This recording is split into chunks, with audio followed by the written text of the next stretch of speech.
Hola, continuamos en esta ruta formativa del estudio del tejido sanguíneo. En esta ocasión pasamos ya a los glóbulos blancos o los leucocitos. Iniciaremos con el estudio de los leucocitos granulocitos. Será un poco, digamos, más fácil porque ya tenemos como referencia estructuras que ya conocemos como las plaquetas y los eritrocitos. Esta sería una imagen tridimensional del glóbulo blanco general.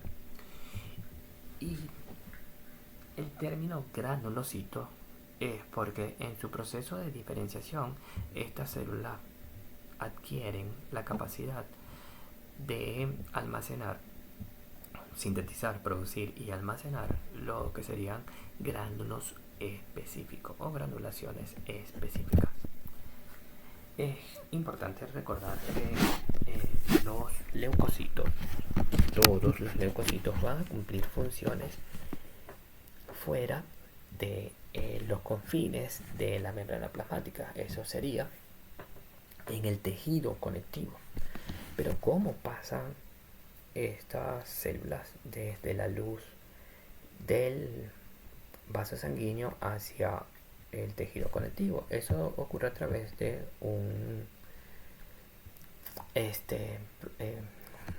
a través de un procedimiento llamado diapédesis, o a través de este fenómeno que conocemos como diapédesis. Recordemos que estas células están viajando a grandes velocidades. Esto ocurre a nivel de las vénulas entre la transición de los capilares a vénulas postcapilares. Y el endotelio que recubre al vaso sanguíneo, donde está ocurriendo una estimulación por un proceso inflamatorio o infeccioso o de alguna naturaleza que está estimulando a la proyección o manifestación fenotípica de P-selectina o E-selectina por la membrana plasmática del endotelio, hace que fije al leucocito de interés para pasar al tejido conectivo. Una vez se fija, empieza un proceso de rodamiento hasta el área donde, por producción de algunas enzimas que producen las células del tejido conectivo presentes en ese proceso inflamatorio, provocan la destrucción local de la lámina basal y la separación de los complejos de uniones que mantienen en comunicación a las células del endotelio. De esta forma, el leucocito se traslada, pasa desde la luz del endotelio hacia el tejido conectivo. El proceso de producción de los leucocitos granulocitos se conoce como granulopoiesis. Y bueno, esto incluye a la proliferación, diferenciación y maduración celular, donde en particular estas células se caracterizan por la presencia de dos tipos de gránulos que contienen proteínas. Tenemos los gránulos azurófilos, que corresponden a lisosomas normales y habituales, que conocemos. Y tenemos gránulos específicos, que estos gránulos específicos lo adquieren estas células en el proceso de diferenciación y maduración. Entonces esto ocurre a nivel de la médula ósea, donde a partir de un mieloblasto que deriva de una célula mieloide, empieza su proceso de proliferación, diferenciación y maduración. Obtenemos entonces neutrófilos. Fíjense que el neutrófilo tiene acá punteado algunas granulaciones de distintos colores. Tenemos al eosinófilo y el basófilo. Hay diferencias incluso de tamaño entre las células, pero lo más llamativo es el núcleo. El núcleo, fíjense cómo la transformación de un núcleo eucromático con núcleos evidentes se hace más heterocromático y empieza un proceso de lobulación. Los núcleos se lobulan y empiezan a segmentarse. A segmentarse, que es una característica de que hacen que estas células, aparte de granulares, sean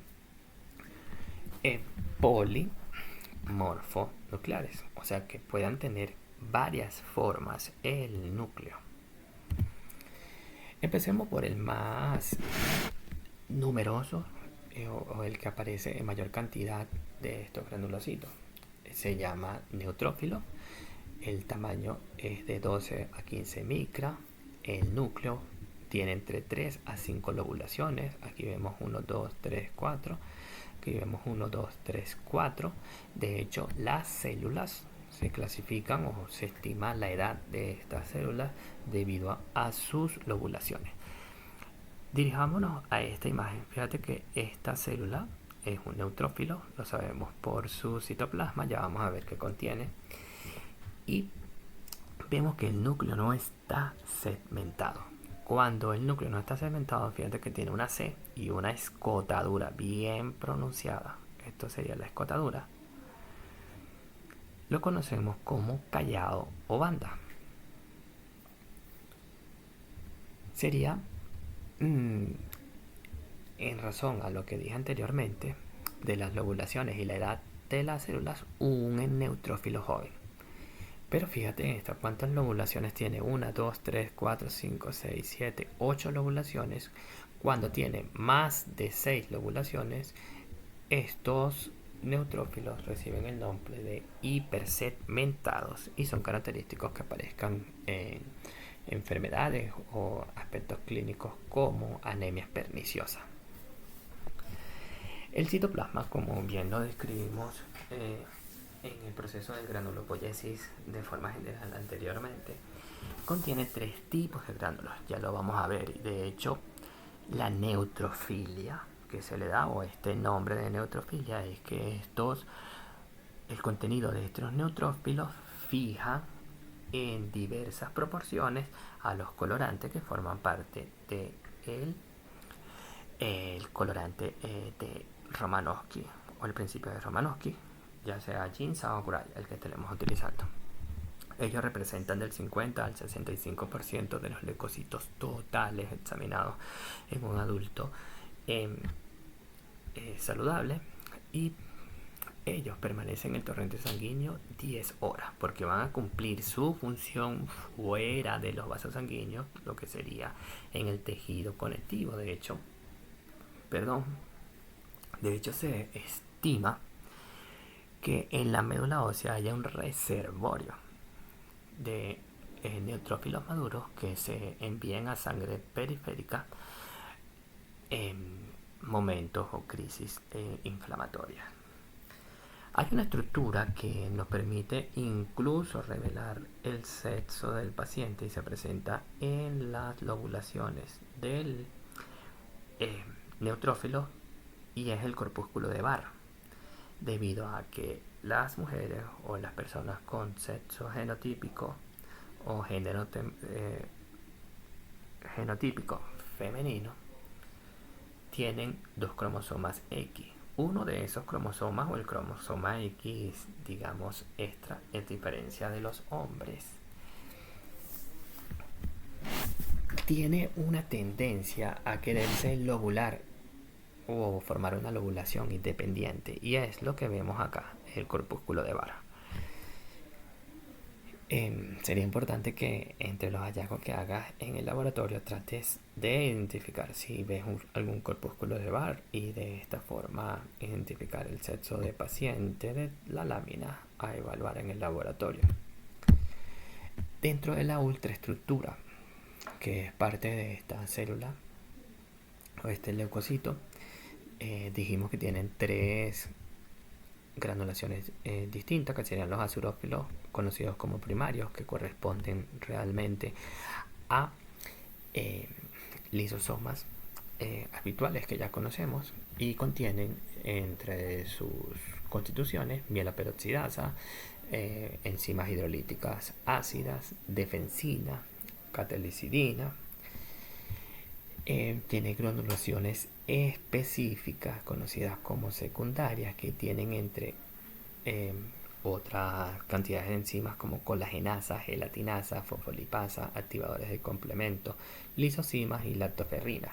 Esto, fíjate, estas enzimas de acá provocan destrucción del tejido conectivo para que el neutrófilo logre llegar hasta el sitio donde está el proceso inflamatorio o infeccioso. La lisosima y la lactoferrina son enzimas que poseen una gran especialización en la destrucción de las paredes bacterianas. Entonces, una célula que tiene una gran, digamos, afinidad o función de destruir bacterias. Dentro de los gránulos terciarios tenemos fosfatasas y metaloproteinasas que también favorecen en el tránsito y la migración de estos leucocitos hacia el tejido conectivo.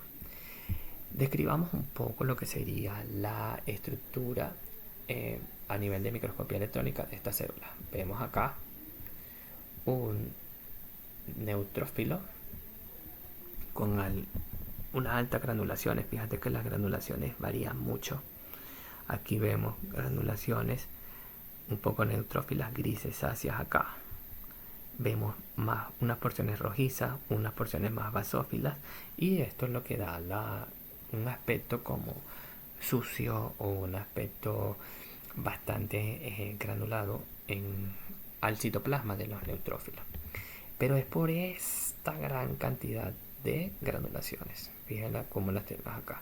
A nivel de ultraestructura, estas granulaciones, bueno, están rodeadas de membrana, como el resto de los lisosomas o de los gránulos, pero no tiene una característica distintiva que permita a nivel de microscopía electrónica, ya sea discernir por su tamaño, su identificación, sino que se requieren de procesos histoquímicos o de inmunohistoquímica para poder revelarse. Algo que también es llamativo es el núcleo. Fíjate que el núcleo es lobulado. Aquí el núcleo se mantiene unido por fibras delgadas de cromatina que unen un lóbulo con otro, donde la heterocromatina es más periférica. Fíjate que es más periférica y en el centro está la eucromatina. Estas células son altamente diferenciadas, lo que quiere decir que pierden su capacidad de división celular, pierden su capacidad de diferenciación celular, y una vez que ellos degranulan o consumen el contenido de estos gránulos, las células mueren por apoptosis celular programada y son reemplazadas. Esta célula, el neutrófilo se especializa en ser un fagocito profesional o de provocar una fagocitosis. Al igual que el macrófago, ellos dos son los fagocitos profesionales, y lo hace a través de una serie de receptores, ya sea el receptor de la fracción constante de las inmunoglobulinas, un receptor tipo TOL que reconoce en sí a los antígenos directamente porque tiene la capacidad de identificar patrones moleculares que se expresan en cierto tipo de microorganismos, y estos se reconocen y son unidos a esta superficie hasta ser finalmente endocitados o fagocitados, formando un fagosoma. Una vez se forma el fagosoma, ¿qué es lo segundo que ocurre? Pues empiezan a fusionarse el contenido de los gránulos, entre ellos lo de los lisosomas, los secundarios y los terciarios, con la finalidad de destruir a lo que se ha fagocitado. Y una vez se forma, o puede ser que se forma el cuerpo residual, o se exocite hacia el tejido conectivo el producto de secreción, el producto de degradación que hizo el contenido de granulaciones de esta célula. Se ha descrito muy recientemente unas trampas extracelulares que provocan los neutrófilos, y es muy curioso porque ellos utilizan dentro de esas trampas las el mismo ADN heterocromático que está presente en su núcleo. Lo exponen, la célula estalla, expone su ADN, y adherido en su ADN hay trampas que tienen un alto contenido de estas enzimas hidrolíticas que tienen la capacidad de destruir a bacterias. De hecho, se llama NEP, de trampas extracelulares en neutrófilos, por su acrónimo en inglés. Y ellos están recubiertos realmente de mieloperoxidasa y de todas estas enzimas que hemos descrito en los gránulos, con la intención de defensa y de destruir cuando hay infecciones masivas o cuando hay una estimulación exacerbada de estos neutrófilos. Ok, pasamos a los eosinófilos, que poseen un tamaño muy similar al neutrófilo, de 12 a 15 micras. Algo que es característico es su núcleo, que presenta dos lobulaciones, bilobulado. De hecho, se le describe como los lentes de Ray-Ban. Si lo ven acá, tienen una estructura parecida a unos lentes y son fáciles, digamos, de diferenciar. Lo distintivo va a ser su citoplasma, porque contiene gránulos que son muy gruesos, son muy grandes y son muy refringentes, y estos gránulos fijan a la eosina, y ahí se debe la coloración que adquiere su citoplasma. De hecho, si lo vemos en esta coloración acá abajo de Gray, vemos los lentes de Ray-Ban, fíjate, dos lóbulos unidos por esta hebra de cromatina, y vemos el contenido citoplasmático de las granulaciones específicas secundarias que fijan a la eosina. Te presento esta acá de Ginza. Fíjate que cómo se ven los eritrocitos, se ven un poco más grisáceos, y se ve las bilobulaciones, pero fíjate que el citoplasma no se ve tan eosinófilo como quisiéramos o deseáramos ver, como en este o en este. Entonces es que debes de reunir varias características citológicas para irte creando protocolos para la identificación de estas células. Fíjate que tenemos acá un neutrófilo. Mira la diferencia de lo que sería el citoplasma de un neutrófilo, que es más grisáceo, como sucio, y veo granulaciones de distintas coloraciones con metacromacia asociada. Y fíjate este citoplasma completamente granulado, porque los gránulos son más grandes y más numerosos, y que estos gránulos son eosinófilos. Entre la ultraestructura del granulocito eosinófilo, ellos contienen dos granulaciones, las primarias, que corresponden a los lisosomas, y tenemos las granulaciones específicas, que son las secundarias, que poseen la proteína básica mayor, que tiene una alta cantidad de arginina, y esa es digamos, el aminoácido que tiene la capacidad de fijar con gran afinidad a la eosina y hace que el citoplasma se tiñe de eosinófilo. También tiene la proteína catiónica de eosinófilo, peroxidasa de eosinófilo, la neurotoxina derivada de eosinófilo, que son enzimas especializadas en la destrucción de helmintos, o lo que serían los parásitos larvados, parásitos intestinales, o incluso también algunos protozoarios. También produce histaminasa, aril sulfatasa, colagenasa, catexina. Esto es muy importante, histaminasa, porque siempre que haya la producción de basófilo, que lo vamos a ver más adelante, vaya acompañado de eosinófilo, porque el eosinófilo va a intentar contrarrestar las respuestas exacerbadas de destrucción del tejido conectivo que provocan los gránulos de los basófilos, pero lo vamos a ver en las siguientes láminas. Aquí sí quiero que estés súper pendiente, porque ultraestructuralmente a nivel de microscopía electrónica, fíjate los gránulos. Son grandes. Aparte de que son grandes, tienen un cristaloide, y este cristal va de forma transversal o de largo a largo en todo el gránulo, en el medio del gránulo, y son muy característicos de gránulos eosinófilos. De hecho, en algún documento leí que pueden existir hasta 200 gránulos de estos específicos por célula. Estos gránulos entonces son los responsables de la fijación de la eosina, que le da este aspecto granular eosinófilo a esta célula granulocítica. Bien, pasamos al gránulo basófilo. El gránulo basófilo posee un tamaño, incluso es un poco más pequeño, puede ser de 12 micras.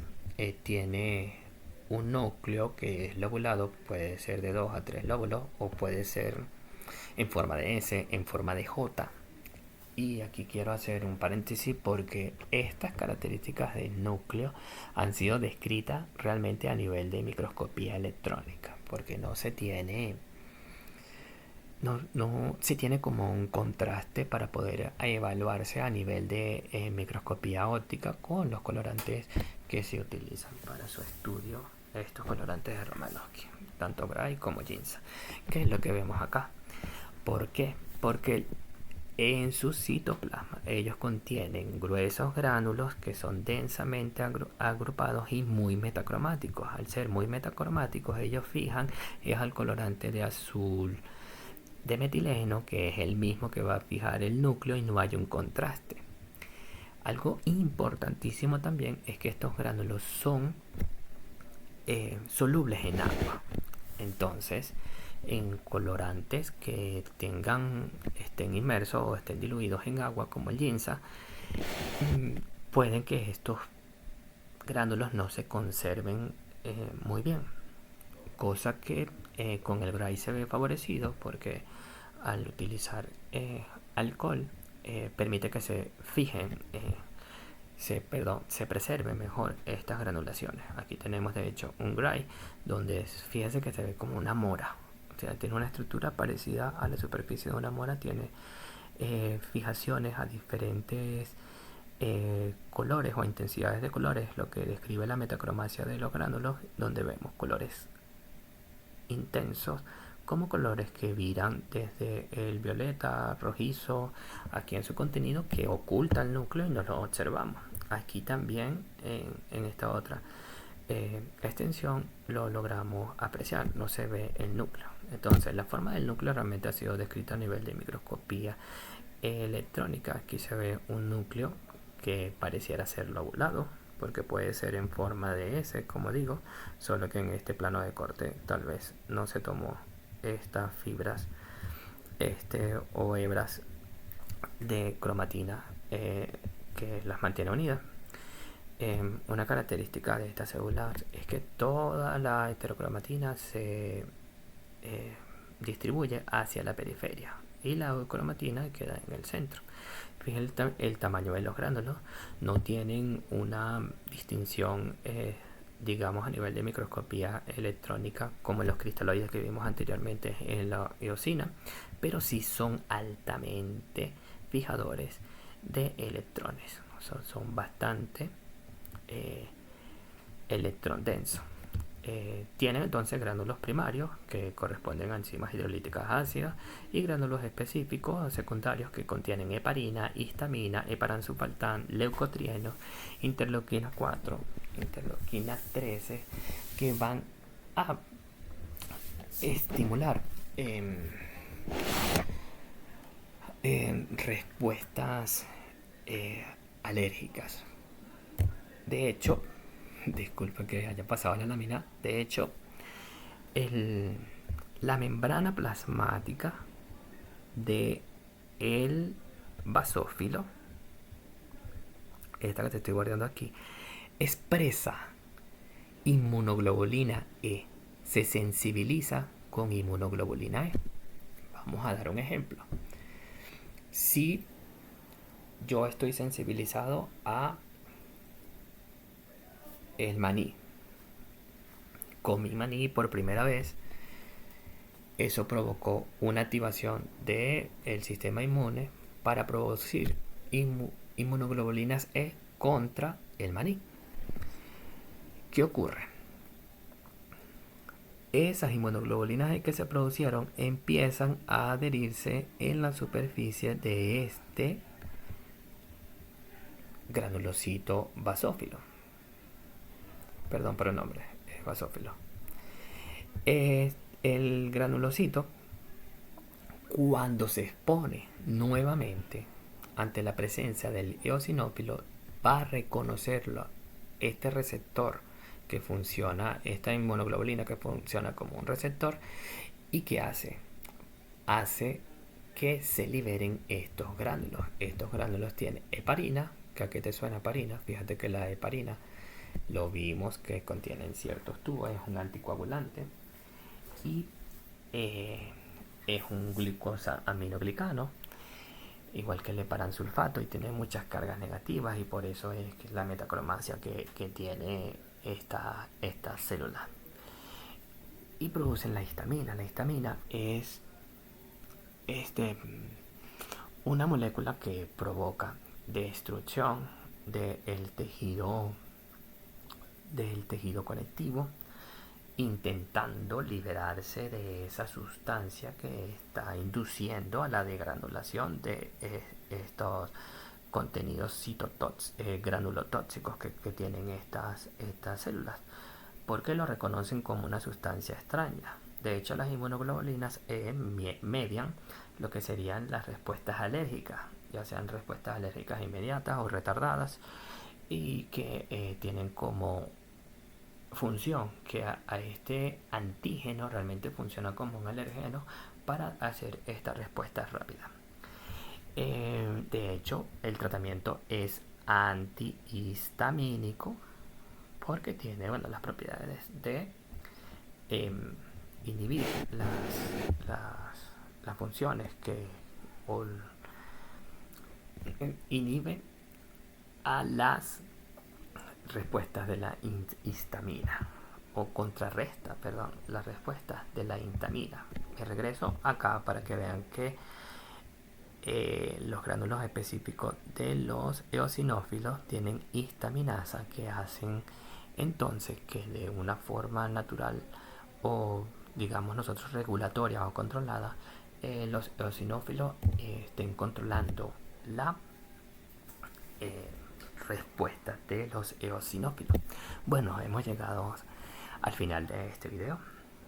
Espero le haya sacado mucho provecho. En estos vimos los granulocitos, las células, los leucocitos granulocitos, que entre ellos tenemos los neutrófilos, que sus granulaciones específicas están especializadas en la destrucción de bacterias. Tenemos a los eosinófilos, donde sus granulaciones están digamos especializadas en destruir parásitos y también contrarrestar la acción de los gránulos de los basófilos, y el basófilo en reacciones alérgicas. El basófilo es, si regresamos a la lámina, es muy difícil de observarlo porque representa del 0 al 1% en un individuo sano. Se concentra más en el tejido conectivo. De hecho, se parece morfológicamente y también citológico o histológicamente a una célula que ustedes ya deberían de conocer, que sería la célula cebada o los mastocitos del tejido conectivo, y que tienen funciones muy parecidas. Entonces los basófilos actúan en o aparecen en procesos alérgicos y los eosinófilos lo acompañan. Entonces, muchas gracias por su atención. Espero le haya sacado provecho a este video. Te espero pues en los canales habituales para ayudarte en tus dudas o preguntas.